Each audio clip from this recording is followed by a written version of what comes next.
Papua memanas.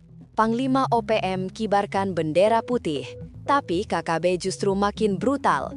Apa yang sebenarnya terjadi di balik layar konflik ini? Simak video ini hingga akhir, dan semoga yang subscribe dilancarkan rezekinya. Papua kembali menjadi sorotan nasional, bukan sekadar karena intensitas konflik yang meningkat, tetapi karena pemerintah mengambil langkah yang belum pernah dilakukan dalam 10 tahun terakhir, menetapkan Papua sebagai wilayah dengan pengamanan khusus. Keputusan ini menjadi tanda bahwa dinamika di Papua telah memasuki babak baru yang jauh lebih kompleks dibanding sebelumnya. Eskalasi serangan yang lebih terkoordinasi, meningkatnya ancaman terhadap pejabat daerah, dan rentetan aksi kekerasan yang menyasar warga sipil memberi gambaran bahwa masalah keamanan di Papua tidak lagi bisa dipandang sebagai konflik sporadis. Dokumenter ini mengajak penonton untuk menelusuri lapisan demi lapisan persoalan, mulai dari akar gangguan keamanan, strategi negara, sampai perubahan pola gerakan kelompok bersenjata. Papua adalah wilayah yang kaya sumber daya alam, memiliki keberagaman budaya yang kuat, namun sekaligus memendam kerentanan struktural yang membuat konflik mudah menyala. Melalui rekaman kasus, wawancara, dan rangkuman data, segmen ini membuka mata kita pada pertanyaan besar, apa yang sebenarnya sedang terjadi di Papua dan mengapa tekanan keamanan justru semakin meningkat. Sejak 2022, pemerintah mengerahkan Operasi Damai Kartens, menggabungkan ribuan personel TNI dan Polri untuk memulihkan stabilitas di daerah-daerah yang dianggap rawan. Operasi ini bukan muncul sebagai respons terhadap satu insiden tunggal, melainkan sebagai reaksi terhadap pola serangan yang semakin terorganisasi. KKB mulai melakukan tindakan yang menargetkan fasilitas publik, pos keamanan, hingga kelompok pekerja sipil yang menjalankan proyek pembangunan. TNI Polri menghadapi tantangan khas Papua, medan yang sulit, desa-desa yang terpencar, dan komunikasi yang tidak selalu stabil. Di tengah situasi itu, KKB memanfaatkan mobilitas tinggi serta pengetahuan medan untuk melancarkan serangan mendadak. Meskipun negara terus hadir dengan kekuatan penuh, perlawanan tidak mereda. Sebaliknya, mereka kerap berpindah dan membuka kantong baru di wilayah pegunungan. Operasi harus terus beradaptasi, memperluas cakupan patroli, meningkatkan koordinasi intelijen, serta menjalin hubungan dengan tokoh adat dan masyarakat lokal demi meredam ketegangan. Namun semua itu tidak cukup. Menghentikan pola serangan yang terus berkembang membuat operasi harus terus diperkuat dari waktu ke waktu. Pada 2024, pemerintah menyadari bahwa operasi yang ada belum mampu menjawab kompleksitas medan Papua. Maka lahirlah Komando Operasi Habema atau yang dikenal sebagai Koops Habema, struktur komando baru yang dirancang untuk menyatukan operasi TNI dan Polri secara lebih taktis dan efisien. Koops ini dipimpin oleh Maijen Luki Avianto, seorang perwira yang dikenal memiliki pengalaman lapangan panjang dan pendekatan non-konvensional dalam operasi kontra-insurgensi. Di bawah kepemimpinannya, konsep Smart Power diterapkan, kekuatan militer digunakan secara terukur, operasi sosial diperkuat untuk membangun kepercayaan masyarakat, dan diplomasi keamanan diupayakan untuk menekan jalur logistik musuh. Koops Habema beroperasi sebagai satuan yang disiplin namun fleksibel, mampu berpindah dengan cepat mengikuti dinamika konflik. Pembentukan komando ini menjadi salah satu tonggak penting karena untuk pertama kalinya, negara secara eksplisit menyatukan operasi besar dan kecil dari penegakan hukum, pengumpulan intelijen, sampai pengamanan proyek strategis di lapangan. Keberadaannya mencerminkan perubahan cara pandang negara, bahwa Papua membutuhkan strategi jangka panjang, menyeluruh, dan terukur.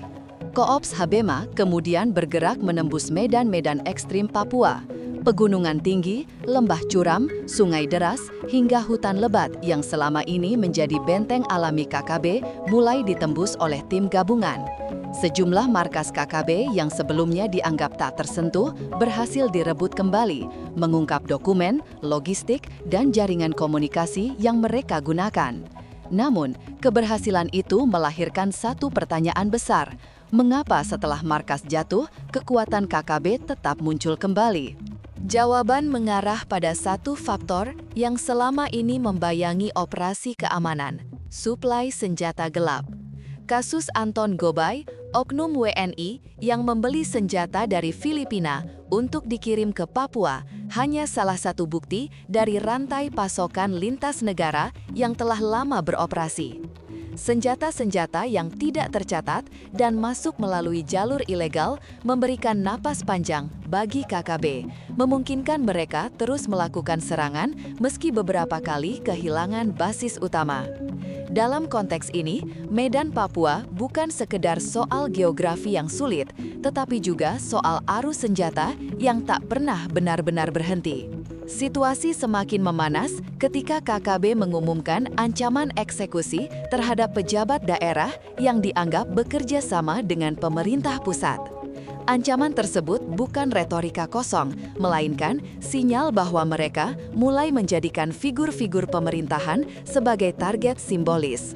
Serangan penyergapan terhadap rombongan Kapolda Papua Tengah yang sedang mengevakuasi warga menjadi bukti bahwa KKB mulai meningkatkan aksinya.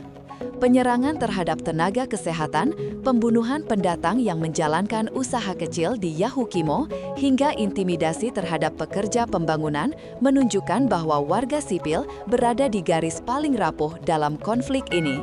Pola kekerasan tersebut mempertegas bahwa konflik di Papua tidak lagi berkutat pada perebutan wilayah semata, tetapi berkembang menjadi perang psikologis yang memukul sendi-sendi kehidupan sosial. Pejabat menjadi simbol kekuasaan yang hendak diguncang, sedangkan masyarakat sipil menjadi korban yang paling mudah diserang untuk menebar ketakutan. Deretan insiden ini menandai bahwa konflik Papua telah bergerak ke fase yang lebih berbahaya, fase ketika batas antara target militer dan target sipil semakin kabur. Di tengah meningkatnya eskalasi kekerasan, beberapa wilayah di Papua justru mulai menunjukkan tanda-tanda pemulihan yang mengejutkan. Intan Jaya, yang selama bertahun-tahun dikenal sebagai salah satu titik panas konflik, tempat di mana serangan penyergapan, pembakaran fasilitas, dan kontak tembak hampir menjadi bagian dari rutinitas, perlahan bertransformasi menjadi kawasan yang lebih stabil. Aparat keamanan mulai menerapkan pendekatan humanis, menghadirkan patroli terbuka yang lebih bersahabat, sementara tokoh adat dilibatkan lebih aktif dalam menjaga harmoni antar warga. Pasar tradisional yang sebelumnya lengang mulai kembali hidup. Anak-anak kembali ke sekolah di beberapa distrik yang sebelumnya ditutup karena ancaman KKB. Di desa-desa lereng perbukitan, masyarakat mulai membuka kebun dan ladang, suatu aktivitas sederhana yang sebelumnya penuh risiko.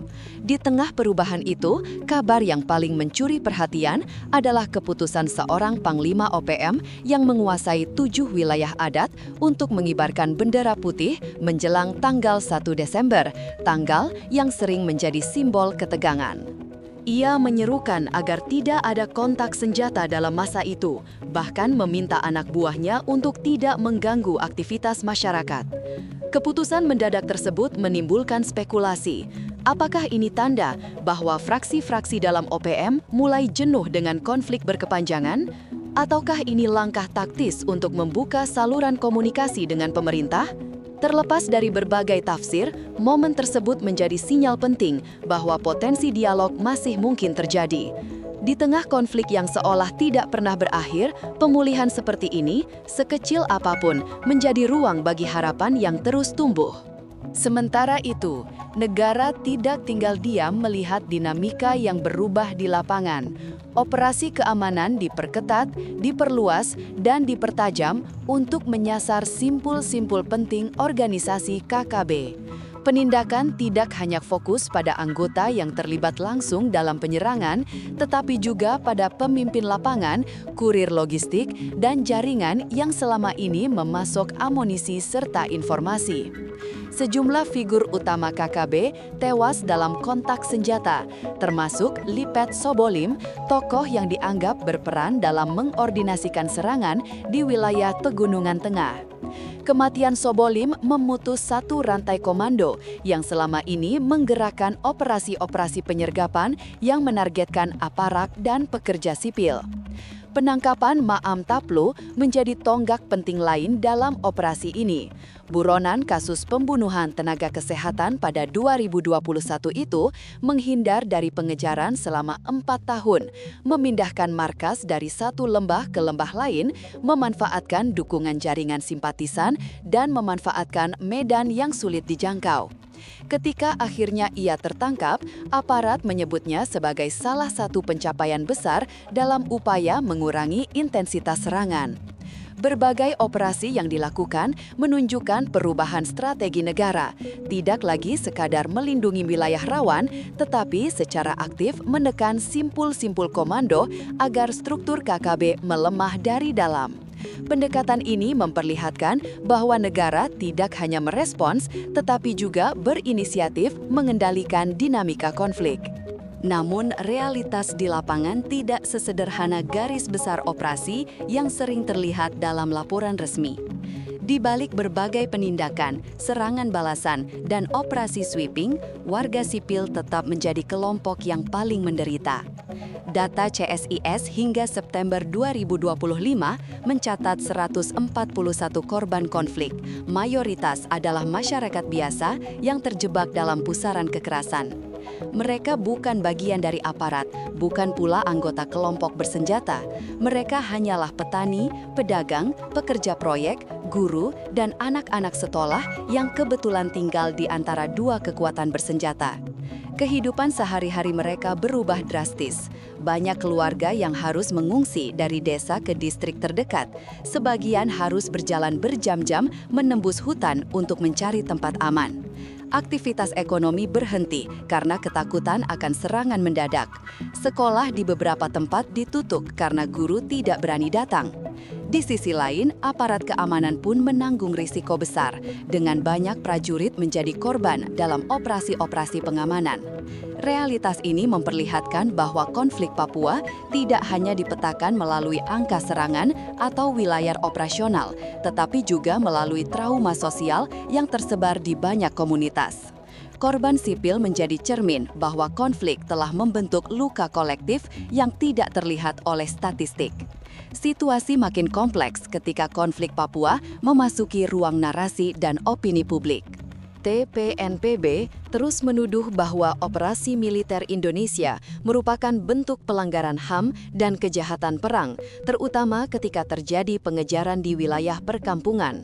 Narasi ini menyebar melalui jaringan komunikasi mereka dan sebagian kanal internasional yang memantau isu Papua. Di sisi lain, pemerintah mengeluarkan bantahan kuat. Negara menegaskan bahwa KKB adalah pihak yang bertanggung jawab atas sebagian besar kekerasan terhadap warga sipil, termasuk pembakaran fasilitas, penyerangan tenaga kesehatan, dan penyanderaan.